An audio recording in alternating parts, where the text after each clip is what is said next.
শিশির মনির, আপনার কাছে একটু আসি যে ভোটের মাঠের ক্ষেত্রে জামায়াতে ইসলামী, আগের জামায়াতে ইসলামী কি ছিল আর এখনকার জামায়াতে ইসলামী কি আছে যে জনগণ তাদেরকে গ্রহণ করবে?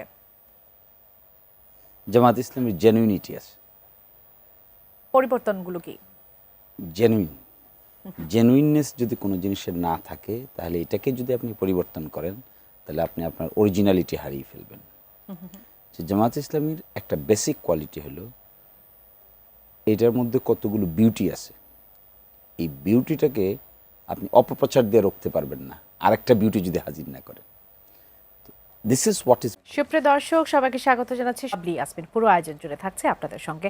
আজ আমার নির্ধারিত বিষয় নির্বাচন ও রাজনীতির বাস্তবতা, এই বিষয়টি নিয়ে কথা বলার জন্য স্টুডিওতে সম্মানিত দুজন অতিথি এই মুহূর্তে আমার সঙ্গে উপস্থিত আছেন। পরিচয় করে দেবো তাদের সঙ্গে। স্টুডিওতে আছেন ব্যারিস্টার রুমিন ফারহানা, সাবেক সংসদ সদস্য সহ আন্তর্জাতিক বিষয়ক সম্পাদক, বিএনপি। আপা স্বাগত। আছেন অ্যাডভোকেট শিশির মনির, আইনজীবী, সুপ্রিম কোর্ট। স্বাগত জানাই আপনাকে। যেতে চাই মূল আলোচনায়। জনাব শিশির মনির, আপনার কাছে একটু আসি যে ভোটের মাঠের ক্ষেত্রে জামায়াতে ইসলামী, আগের জামায়াতে ইসলামী কি ছিল আর এখনকার জামায়াতে ইসলামী কি আছে যে জনগণ তাদেরকে গ্রহণ করবে? জামাত ইসলামের জেনুইনিটি আছে। পরিবর্তনগুলো কি? জেনুইননেস যদি কোনো জিনিসের না থাকে, তাহলে এটাকে যদি আপনি পরিবর্তন করেন, তাহলে আপনি আপনার অরিজিনালিটি হারিয়ে ফেলবেন। যে জামাত ইসলামীর একটা বেসিক কোয়ালিটি হলো, এটার মধ্যে কতগুলো বিউটি আছে, এই বিউটিটাকে আপনি অপপ্রচার দিয়ে রুখতে পারবেন না আরেকটা বিউটি যদি হাজির না করেন।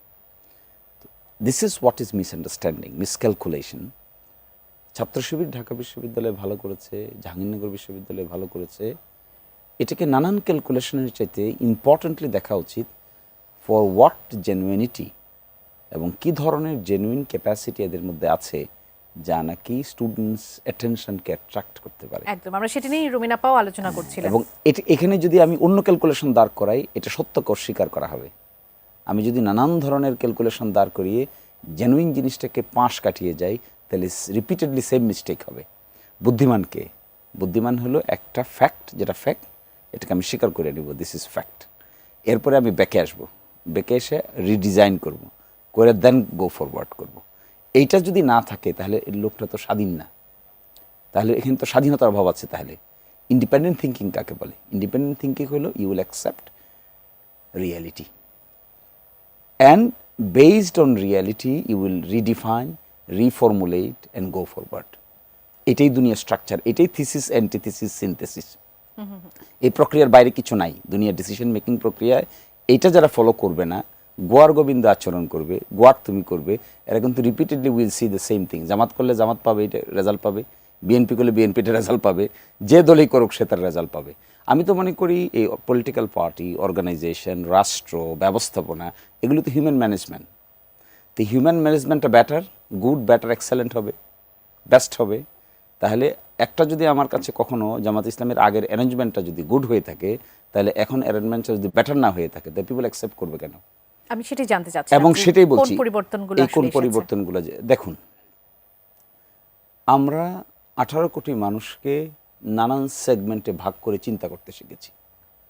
18 কোটি মানুষের মধ্যে বৈচিত্র্য আছে, ডাইভার্সিটি আছে, irrespective of race, sex, colour, religion, diversity আছে।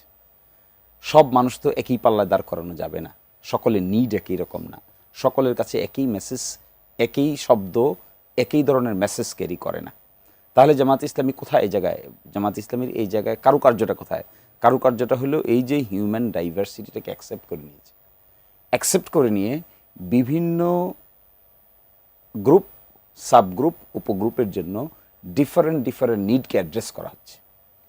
তখন এটা রিলেট করা হয়। যেমন ধরেন আমার এলাকা দিরাইশাল্লাহ সুনামগঞ্জের, এখানে ডিফারেন্ট গ্রুপ সাবগ্রুপ আছে। আমার মেসেজগুলো তো ডিফারেন্ট গ্রুপ সাবগ্রুপকে আইডেন্টিফাই করে, নিডটাকে আইডেন্টিফাই করে আমি অ্যাড্রেস করি। অতীতে এই যে এটা একটা সায়েন্টিফিক অ্যাপ্রোচ, এই সায়েন্টিফিক অ্যাপ্রোচ থেকে যদি জামাত ইসলামী ঠিক না হতে পারে, নিজেকে ঠিক করতে না পারে, তাহলে একই ধরনের হুচটকাবে। এবং ইদানিংকালে যেটা দেখা যাচ্ছে, আমরা যা করার চেষ্টা করছি, দেশে বিদেশে লেখাপড়া করা অনেক লোক জামাত ইসলামীর সঙ্গে কর্মকাণ্ড পরিচালনা করছে, করে তাদের মধ্যে এই যে scientific approach of dealing stakeholders, এই সায়েন্স ডেভেলপ করেছে। আমার বিবেচনায় এইটাই রুট কজ হবে। জি। এই যে একটা বিবেচনা বোধ জামাত ইসলামী ডেভেলপ করলো, পিপল 18 কোটি পিপলকে সেগমেন্টে ভাগ করে, এইটাই তার ইউনিকনেসটাকে পাবলিক। জামাত কি তার ইউনিকনেসটা জনগণের কাছে পৌঁছাতে পারছে? এখন যে পরিবর্তনগুলো এসেছে সেটা কি জনগণ পর্যন্ত পৌঁছাতে পারছে? এখন সহজ হচ্ছে, 100% পারছে এই কথা বলাটা ঠিক হবে না, কিন্তু এখন সহজতর হয়েছে বিকজ অফ ডিফারেন্ট প্ল্যাটফর্ম। জামাতের লোকেরা দেখবেন এর মধ্যে একটা বড় অংশ আছে প্রার্থীরা young, they are focusing on social media platforms. একদম। তো তাতে কি হচ্ছে, তাতে কনভিনিয়েন্ট হচ্ছে টু কানেক্ট। এখন এই রিয়েলিটিকে অস্বীকার করে আমি যদি পুরনো মডেল, পুরনো স্টাইল, পুরনো ধাঁচ, পুরনো ছাঁচ, পুরনো কথা, অযথা বকাবকি, অযথা ব্লেম গেম, অযথা বাজে শব্দ ব্যবহার করা, আমি কর্ম করতে না পেরে অযথা খোঁচা মারি, তিক্ত শব্দ ব্যবহার করি, কটু কথা ব্যবহার করি, আমার মনে হয় এগুলোকে নতুন প্রজন্ম ভালো চোখে দেখে না। Constructive okay people accept it. জি, রুমিনাপা আপনার কাছে একটু আসি। জামাত একটা কনস্ট্রাকটিভ ওয়েতে আগাচ্ছে, তারা জনগণের নিডগুলোকে অ্যাড্রেস করার চেষ্টা করছে। স্বাভাবিকভাবে 5 আগস্টের পর আমরা শুধু পরিবর্তনগুলোই দেখছি এবং পরিবর্তনটা আসলে প্রত্যাশিত, পজিটিভ পরিবর্তনগুলা। বিএনপির সামনে এখন নানা ধরনের চ্যালেঞ্জ, জামাত একটা চ্যালেঞ্জ তো বটে, সেই সাথে এনসিপির মতো দল তারা এখন হচ্ছে যারা ইয়াং যারা ছিল, যারা বৈষম্যের জন্য লড়াই করেছে তাদেরকে নিয়ে একটা জোট তৈরি করছে, অর্থাৎ বিএনপির জন্য আরেকটা চ্যালেঞ্জ সামনে দাঁড় করাচ্ছে। বিএনপি আসলে কতটা কৌশলী? দেখুন, রাজনীতিতে তো চ্যালেঞ্জ থাকবেই। চ্যালেঞ্জ যদি না থাকে তাহলে তো আর রাজনীতিই থাকলো না।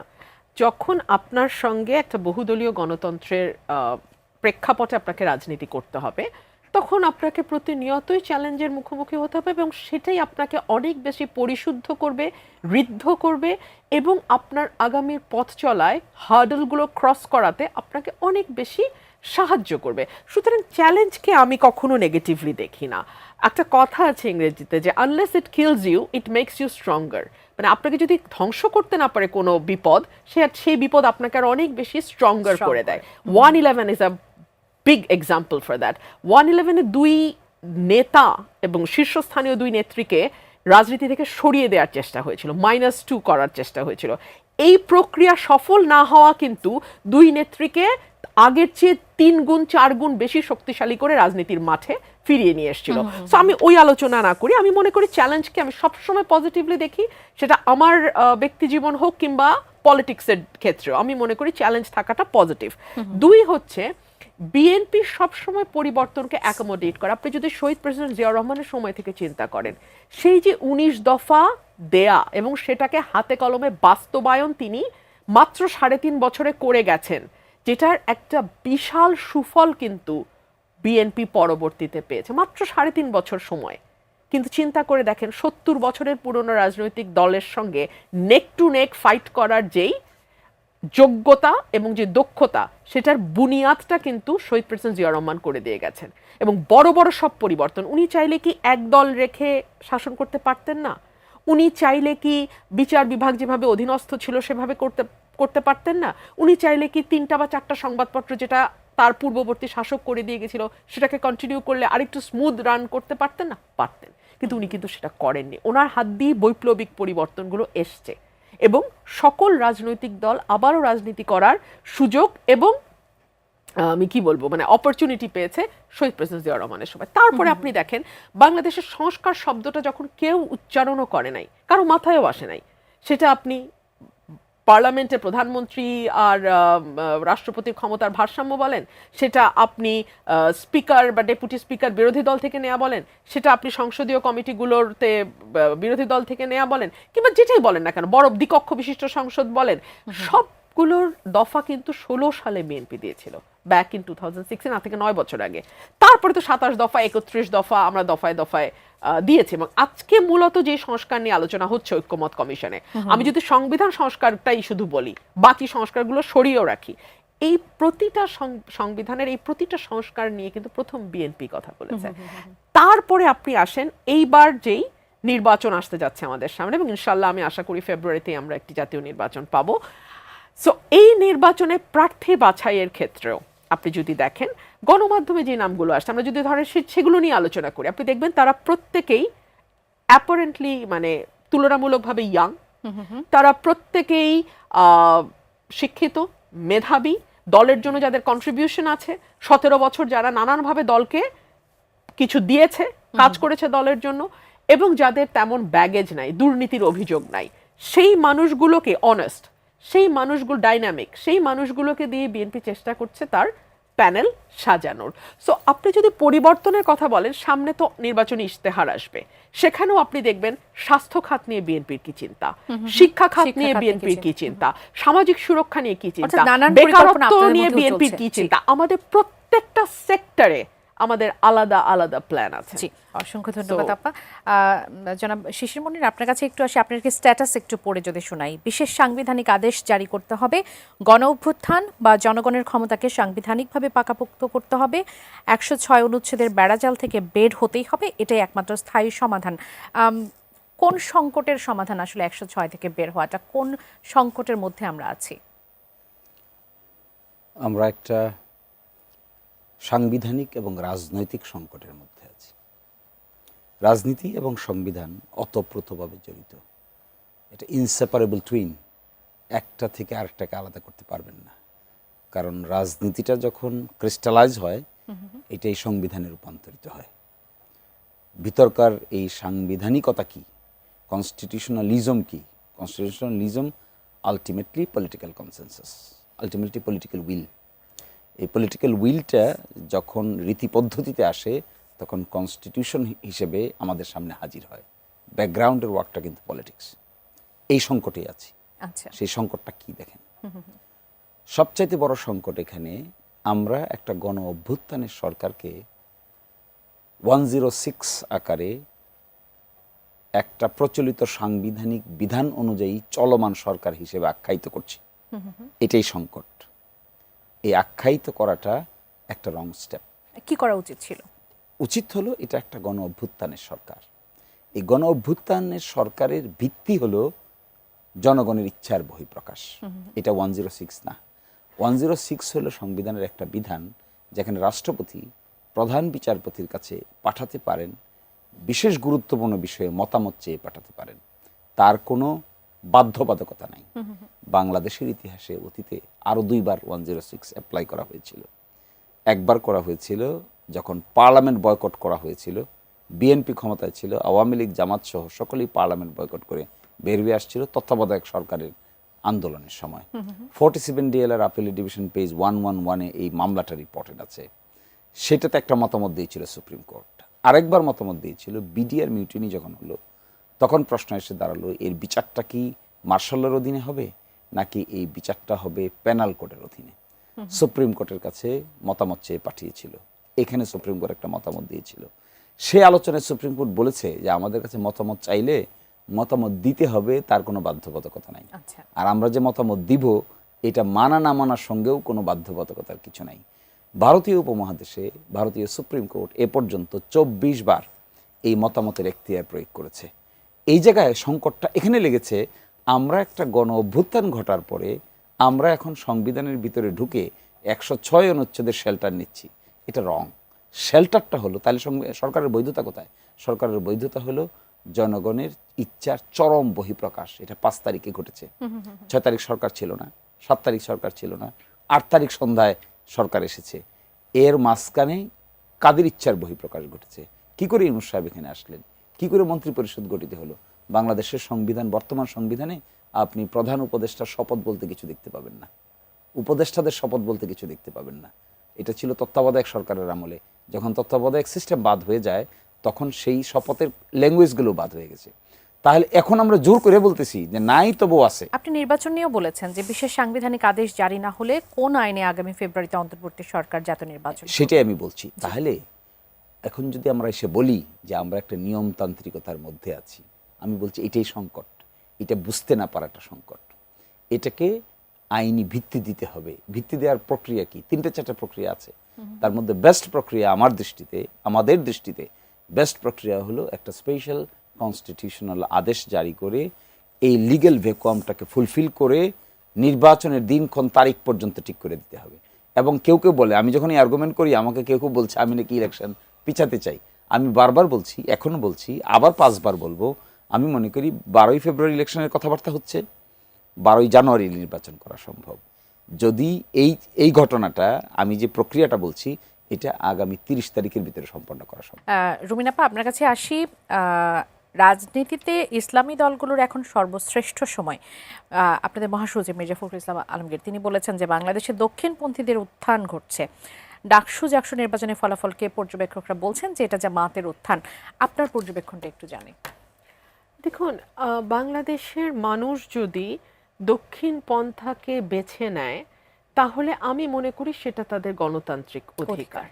এবং আমি দীর্ঘ 15 বছর আমার যে লড়াইটা ছিল সেই লড়াইটা হচ্ছে মানুষকে ভোট দিতে দেন। মানুষ যদি মোদী সরকারকে বেছে নিতে পারে ভারতে, তাহলে বাংলাদেশে দক্ষিণ পন্থাকে যদি মানুষ বেছে নেয় সেটা আমাদের মেনে নিতে হবে। এক। দুই হলো, আপনি যদি দক্ষিণ পন্থাকে কাউন্টার করতে যান তাহলে আপনাকে আগে বুঝতে হবে দক্ষিণ পন্থার উত্থান কেন ঘটছে। হ্যাঁ, তারপরে আপনি স্ট্র্যাটেজি নিয়ে ঠিক করতে হবে কিভাবে সেটা কাউন্টার করা যায়। তিন হচ্ছে, মানুষ কিন্তু অলওয়েজ মজলুমের পক্ষে থাকে। আপনি খেয়াল করবেন যখন কোনো সরকার ক্ষমতায় যায়, ফেসবুকগুলোতে এখন তো মানুষের সামাজিক যোগাযোগ মাধ্যম খুব সেখানে দেখবেন সব সরকার বিরোধী মন্তব্য, ম্যাক্সিমাম সরকার বিরোধী মন্তব্য। কেন? কারণ অ্যান্টি ইনকামবেন্সির সাথে মানুষ থাকতে পছন্দ করে এবং মানুষ মনে করে, এবং এই যে জাকসুর যে নির্বাচন সেটাও কিন্তু কিছুটা অ্যান্টি ইনকামবেন্সি। কেন? কারণ হচ্ছে মানুষ মনে করছে একটা নির্বাচন হলেই বিএনপি ক্ষমতায় চলে যাবে, একটা নির্বাচন হলেই ছাত্রদল সরকারি মানে দলে মানে ছাত্রদল হচ্ছে যেই দলটি সরকারে আছে তার একটা অঙ্গ সংগঠন। সো তারা মনে করছে আচ্ছা ঠিক আছে, বিরোধী দলে যাওয়ার সম্ভাবনা জামাতের বেশি, সো অ্যান্টি ইনকামবেন্সি ভোট। এটা কিন্তু জাকসুর জন্য আরেকটা মানে আমার আরেকটা ফাইন্ডিং। তো আমি ওই আলোচনায় আবার আসি। মজলুমের পক্ষে থাকে 17 বছর বিএনপি এবং সেই সঙ্গে জামাত সহ অন্যান্য যে ইসলামিক দলগুলো আছে তাদের উপরে অবর্ণনীয় একটা নির্যাতন হয়েছে।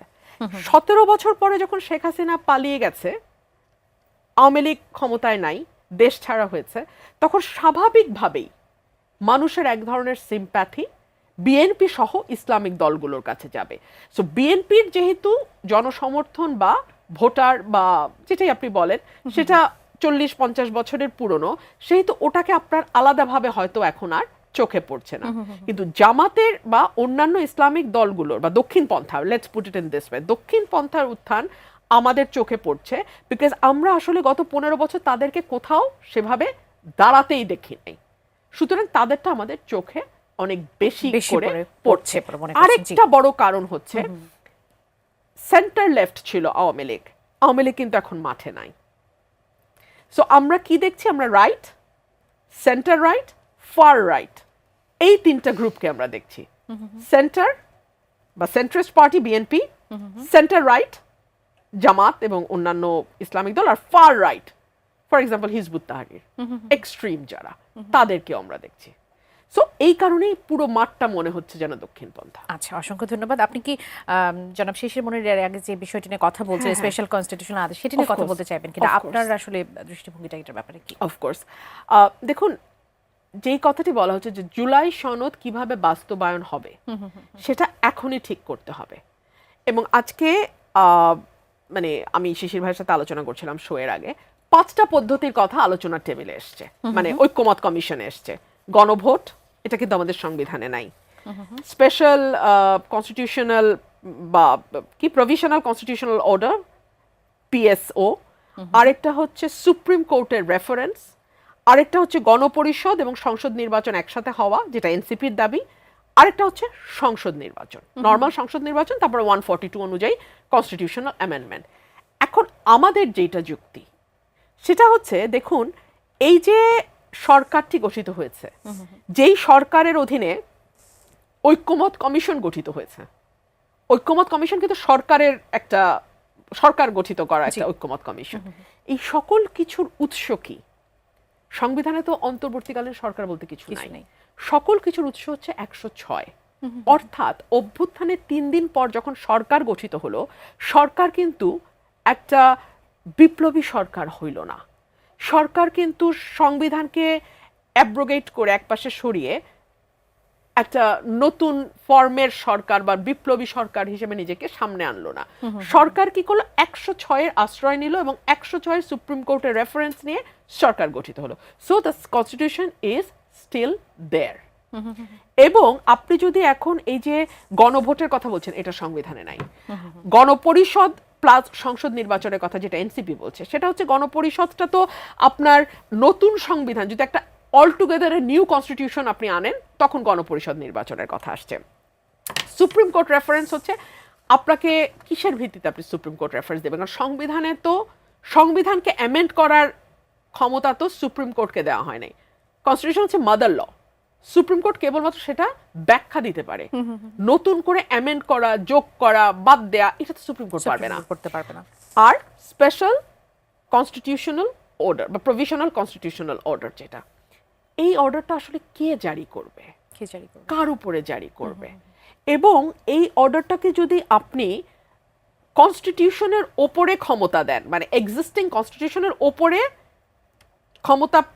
এই অর্ডারটার ক্ষমতা থাকতে হবে, না হলে তো আর 144-কে সরিয়ে দিয়ে আপনি 142-কে সরিয়ে দিয়ে আপনি অর্ডার জারি করতে পারবেন না।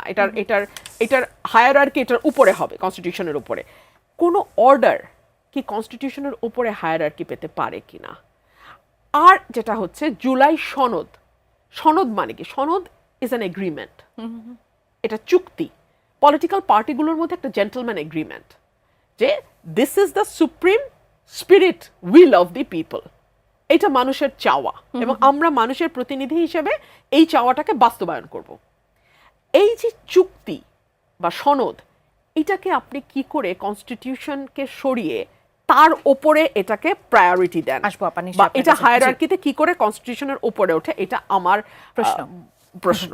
জি, জনাব শিশির মনির, জুলাই সনদ কার্যকর নিয়ে আসলে সঠিক একটা পদ্ধতিতে আমরা এখনো যেতে পারিনি। কিভাবে কার্যকর হবে, কিভাবে বাস্তবায়ন হবে, সেটা নিয়ে আমরা এখনো কোনো সিদ্ধান্তে পৌঁছাতে পারিনি। সেটা নিয়ে আসলে আপনার কাছে কি মনে হয় যে কিভাবে এটা বাস্তবায়নটা আসলে হওয়া উচিত, এবং নির্বাচনের পরে হলেই বা সংকটটা আসলে কোথায়, নির্বাচনের আগেই কেন হতে হবে, সেই প্রশ্নটি আপনার কাছে একটু রাখতে চাচ্ছি। আপনি বলেছেন যে নির্বাচন আসলে সঠিক সময়ে চান, জামাতের পক্ষ থেকে বলা হচ্ছে সঠিক সময় চান, কিন্তু তার আগে জুলাই সনদের কার্যকর বাস্তবায়ন করতে হবে। মানে এই কিন্তু কি আসলে সঠিক সময় নির্বাচন হতে দেবে? অবশ্যই দিবে। আমি আগেই বলছি আপনাকে, 30 তারিখে ধরেন, 30শে সেপ্টেম্বর টাইম ক্যালকুলেট করি আমরা। 30শে সেপ্টেম্বর জুলাই সনদ কার্যকারিতার জন্য বিশেষ সাংবিধানিক আদেশ জারি করে দেবেন, নির্বাচনের দিন তারিখ সহ সব কিছু ডিক্লেয়ার করে দেবেন, এবং নির্বাচনের দিন তারিখের দিন নির্বাচন অনুষ্ঠিত হবে। সকল রাজনৈতিক দল নির্বাচনের প্রস্তুতিতে ঝাঁপিয়ে পড়বে, কোনো মত পার্থক্য থাকবে না। এই জন্যই জিজ্ঞেস করছিলাম যে নির্বাচনের পরে কেন জুলাই সনদ কার্যকর হতে পারবে না, এটাই আমি বলছি আপনাকে।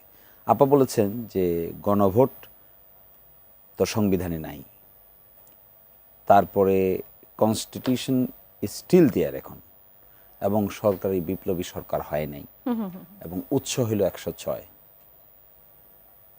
তো অন্তর্বর্তী সরকার তো সংবিধানে নাই, গণভোট নাই সংবিধানে, রাইট? গণভোট নাই সংবিধানে, অন্তর্বর্তী সরকারও সংবিধানে নাই। 106 অনুচ্ছেদ দিয়ে কখনো যে জিনিস নাই এই জিনিসকে আনা যায় না। কিভাবে এনেছেন তাহলে?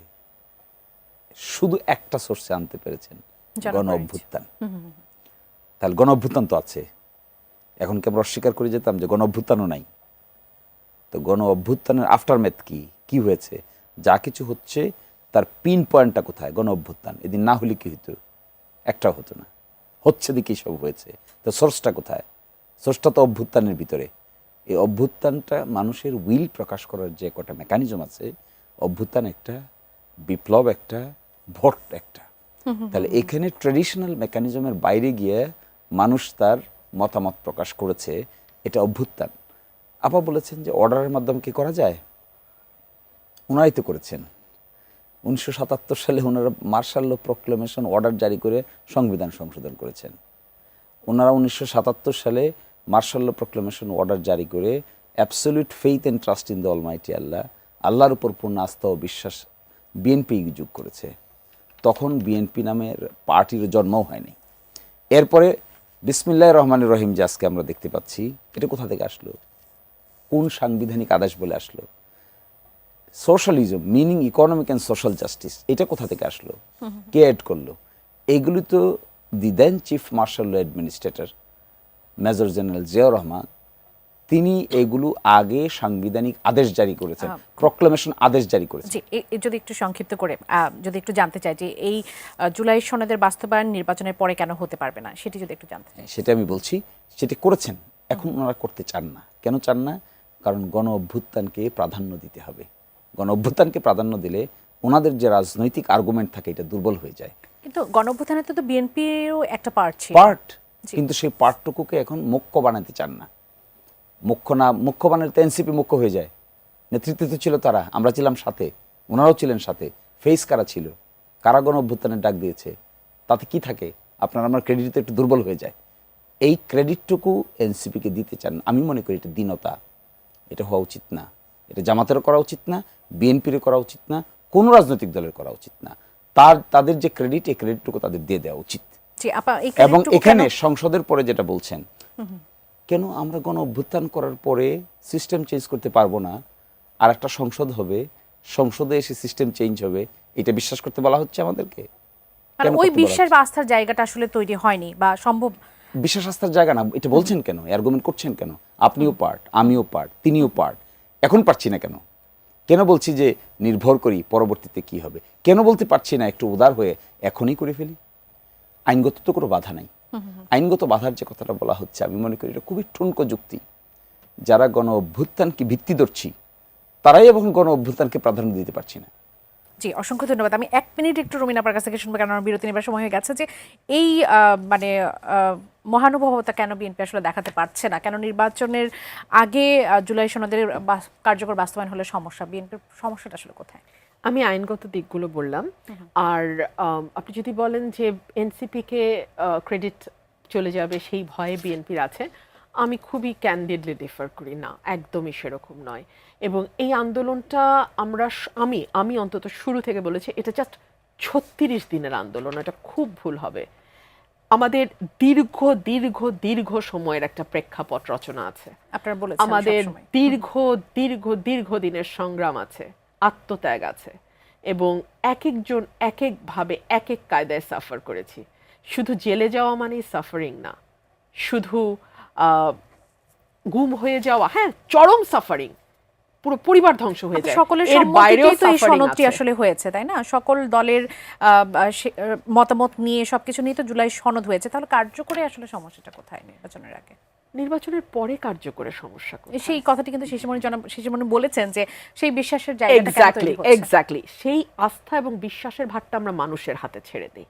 মানুষ যদি মনে করে যে বিএনপি কার্যকর করবে না, এনসিপি কার্যকর করবে, মানুষ এনসিপিকে ভোট দিবে। এনসিপির আজকে তো দেখলাম একজন নেতা বলেছেন 150টা আসন পাবেন। উনি কিছুদিন আগে 350টা বলেছেন, আজকে 150-এ নেমে এসছে। যাই হোক, তো ওরা করবে। মানুষ যদি মনে করে জামাত এটা বাস্তবায়ন করবে, মানুষ জামাতকে ভোট দেবে। মানুষের অবিশ্বাসটা আপনি আসলে দিন শেষে কাকে করছেন? অবিশ্বাসটা আপনি মানুষকে করছেন যে তারা ভুল দলকে ভোট দেবে, যেই দল আসলে জুলাই সনদ বাস্তবায়ন করবে না। জনাব শিশিরমণির এই অংশে খুব কম সময় পাবো।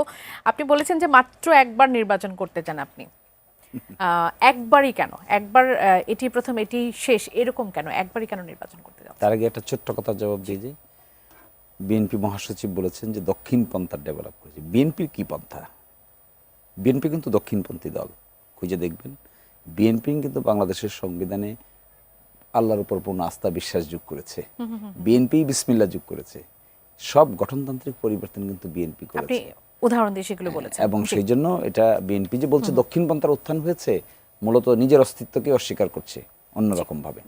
আর কেন একবারের বেশি বলেছি? কারণ আমি আইন পেশার লোক, আইন আমার পেশা এবং নেশা। আমি ইলেকশন করতে গিয়েছি যে প্রেক্ষাপটে যাদের জন্য কিছু করার, আমি মনে করি 5 বছর কাজ করলে তার বড় একটা অংশ আমি বাস্তবায়ন করে ফেলতে পারবো। আচ্ছা, আমি আরেকটা কথা বলেছি এখানে, আমি এটা বলেছিলাম তাদেরকে যে আমি নেতৃত্বটাকে আঁকড়ে ধরতে চাই না। আমি একবার এমপি হলাম, সারা জীবন আমি এমপিত্ব থেকে যাব, এটাকে আমি মনে করি এক ধরনের ব্যাড কালচার। জি। এটার জন্য আমি আরেকটি- যতদিন আমি যেহেতু 2 যতদিন মিনিট সময় পাবো, আমি ছোট ছোট করে একটু প্রশ্ন করতে চাই। সুনামগঞ্জে একটি হিন্দু অধ্যুষিত এলাকায় আপনি হচ্ছে জামাতের প্রার্থী বলে আমরা যতটুকু জানতে পারছি। আমরা সবসময় জেনে এসেছি যে হিন্দুরা সবসময় আওয়ামী লীগকে ভোট দেয়। তারা আপনাকে কেন ভোট দেবে, মানে কোন বিশেষ ব্যাপারটি আসলে করতে যাচ্ছে? দিরাই সাল্লার রাজনীতি আমাদের এখানে এটা কোনো দলীয় রাজনীতি না, এটা সব সময় ব্যক্তিকেন্দ্রিক। আচ্ছা, আপনি দেখবেন আমাদের বড় বড় নেতা ছিলেন বাবু সরঞ্জিৎ সেনগুপ্ত, জনাব নাসিরউদ্দিন চৌধুরী। বাবু সরঞ্জিৎ সেনগুপ্ত যখন যে দলেই ছিলেন না কেন সেই দল থেকেই এমপি ছিলেন। জনাব নাসিরউদ্দিন চৌধুরী একবার এমপি হয়েছিলেন লাঙ্গল থেকে, বিএনপি থেকে নয়। ফলে ওখানের মূল বিষয়ে মানুষ দেখে ব্যক্তিকেন্দ্রিক, ব্যক্তিকেন্দ্রিক। সেটাই হচ্ছে আর দ্বিতীয় কথা হলো সেখানকার হিন্দু জনগোষ্ঠীর সঙ্গে মিলেমিশে আমরা যেভাবে কাজ করছি, আমি তো দেখি মুসলমানদের চাইতে আমার এলাকায় হিন্দুরাই বরং আমাদের ব্যাপারে অনেক বেশি উৎসাহী এবং কনস্ট্রাকটিভ। মাইকে ঘোষণা দিয়ে মাজারে মাজারে হামলা, ভাঙচুর, অগ্নিসংযোগ, লাশ পোড়ানোর মতো ঘটনাকে জামাত আসলে কিভাবে দেখে? Of course this is very bad, we condemn it. আমাদের যদি কোনোদিন ক্ষমতা আসে আমরা তার একটাও সংগঠিত হতে দিব না। আর কেউ যদি এটা করে থাকেন অবশ্যই আমরা তাদেরকে উপযুক্ত আইনি বিধানের মধ্যে আনবো।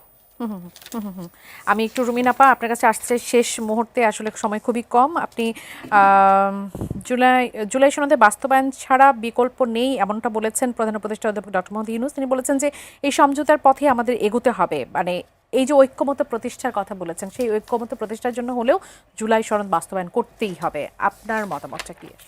আমি সেই জায়গায় যাওয়ার আগে আমার ভাইয়ের কথার একটু উত্তর দেই। বিএনপিকে উনি দক্ষিণপন্থী বলছেন, একদমই না। বিএনপির গঠনতন্ত্র থেকে শুরু করে আপনি যদি বিএনপির আদর্শ এবং লক্ষ্য দেখেন, আপনি দেখবেন তারা সবসময় নিজেকে মধ্যপন্থী দল দাবি করেছে এবং তারা বলেছে আমরা ডানের বাম, বামের ডান।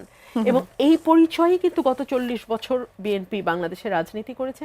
বিএনপিতে আমরা কিছুটা বাম ঘেঁষা যেমন দেখি, কাউকে কাউকে কিছুটা ডান ঘেঁষাও দেখি। তবে এই বাম ঘেঁষা বা ডান ঘেঁষা যেটাই আপনি বলেন, এদেরকে অ্যাকোমোডেট করে একটা প্ল্যাটফর্মে আনা, এটাই বিএনপির কৃতিত্ব এবং এ কারণেই বিএনপি নিজেকে সেন্ট্রিস্ট দাবি করে। এখানে আপনি নানান মতের সম্মিলন দেখতে পাবেন।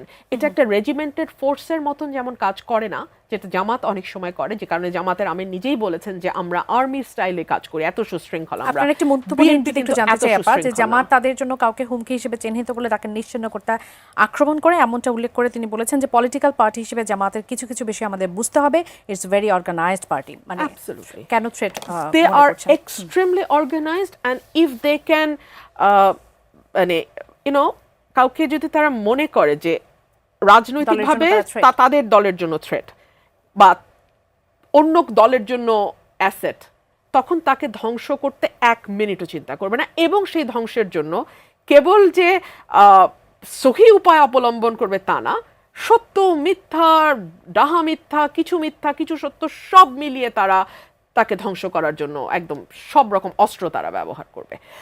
আর আরেকটা যে প্রশ্ন আপনি করেছেন, ঐক্যমত, দেখুন আপনি তো ঐক্যমতটা চাপিয়ে দিতে পারবেন না। আপনাকে তো you have to agree to disagree, না হলে তো আপনি ওই কমিশনে বসাই সম্ভব নয়।